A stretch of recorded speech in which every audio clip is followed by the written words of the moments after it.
지난 1년 사이에 나타났다면 알코올 사용 장애로 진단 내릴 수가 있습니다. 환청이나 편집 망상을 경험하기도 합니다. 극심한 우울감을, 공황 발작을 경험한 경우도 나타납니다. 알코올 중독은 치료될 수 있는 병입니다.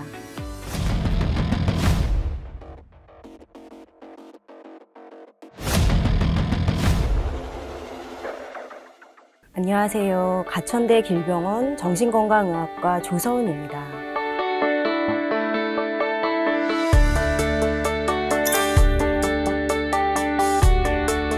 알코올 중독 여부는 단순히 술을 많이 그리고 술을 자주 먹는 것으로 진단하는 게 아니라 술로 인해서 건강 등 자신의 전반적인 삶과 일상생활에 얼마나 심각한 피해를 입고 있는지로 판단하는 것이 중요합니다.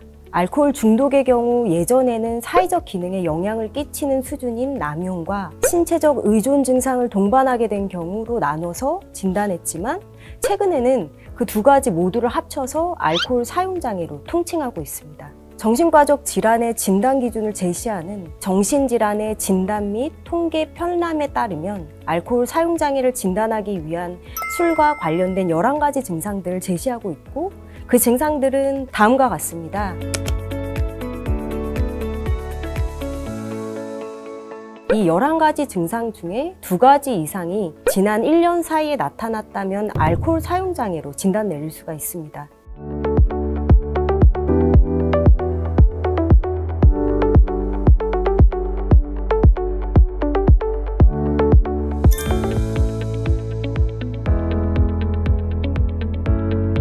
술로 인해서 자신의 건강이 망가지고 있는데도 불구하고 조절 능력을 상실하고 혹은 술로 인해서 자신이 해야 할 일을 하지 못하는 시점, 즉 기능이 무너지는 시점부터 중독으로 봅니다. 술을 즐긴다는 명목하에 술을 마시는 양이나 빈도가 점점 늘고 술 마시는 걸 멈추지 못하고 통제가 안 된다면 중독으로 진행되고 있다고 볼 수 있습니다.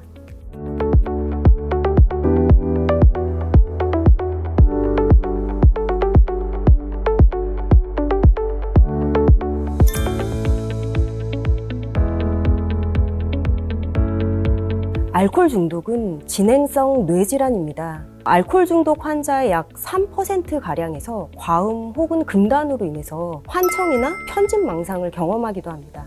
또한 알코올 중독 환자의 80% 정도에서는 극심한 우울감을 경험했다고도 하고요. 그리고 급성 금단 동안 최소 한 번 이상 공황장애 수준의 공황 발작을 경험한 경우도 80%에서 나타납니다. 세계보건기구는 2016년부터 알코올을 1군 발암 물질로 지정했습니다.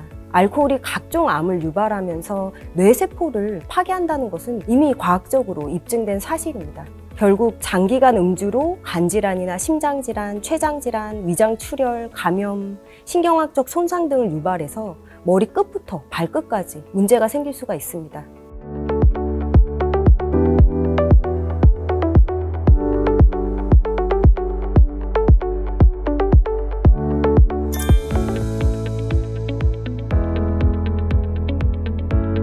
술을 마시면 실제로 수면 잠복기가 감소하기 때문에 빨리 잠든다고 느낄 수 있지만 렘 수면과 깊은 수면이 감소되면서 중간에 자꾸 깨게 됩니다. 또한 인후 근육을 이완시켜서 코를 골게 하거나 수면 무호흡을 악화시킬 수도 있고요. 오히려 술을 마시고 자는 건 숙면을 방해합니다.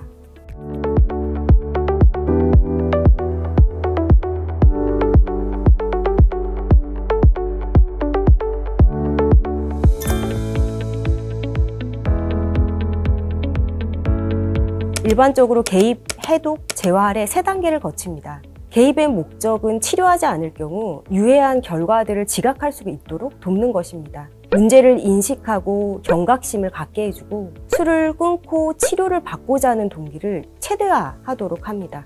만약에 해독 과정이 필요하다면 이를 거친 후에 재활을 시작해야 합니다.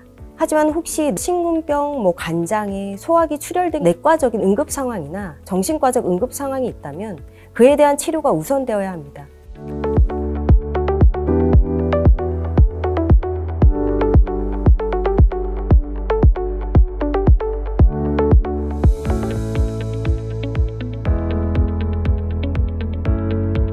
무조건적인 설득보다 공감적으로 알코올 중독 환자의 말을 들어주고 유대를 갖는 것이 가장 우선입니다.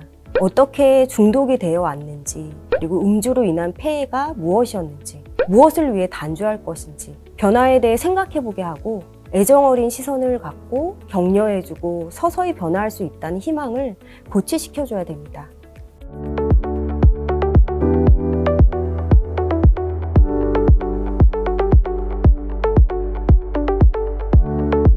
중독이 무서운 이유는 자신도 모르게 찾아오기 때문입니다.